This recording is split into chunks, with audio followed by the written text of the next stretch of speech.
Sebanyak 40 lukisan hasil karya seniman putra-putri daerah di Sulawesi Tenggara terpampang di setiap dinding galeri seni Taman Budaya Sultra.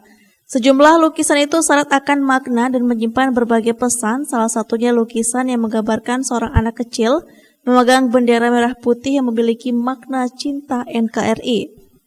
Kepala Unit Pelaksana Teknis Daerah Museum dan Taman Budaya Sultra, Laudin, mengatakan ada 40 lukisan dari 25 peserta yang ditampilkan di galeri seni Taman Budaya.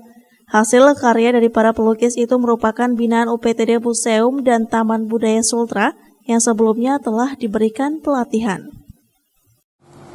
Selain kami punya program pengembangan kebudayaan, dan juga ini adalah merupakan kegiatan rutin yang sering dilakukan oleh UPTD Museum dalam memperkenalkan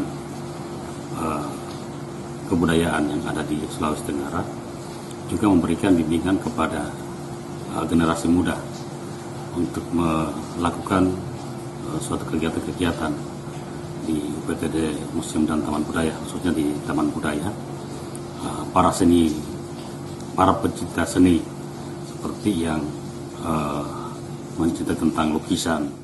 Salah satu pengunjung galeri seni Taman Budaya, Tati, bilang sangat senang dan kagum melihat hasil lukisan yang menggambarkan pesan dan disampaikan melalui karya seni. Bagi masyarakat yang ingin melihat lukisan dapat berkunjung ke galeri seni Taman Budaya Sultra. Sylvia Sakia, Kompas TV Kendari, Sulawesi Tenggara.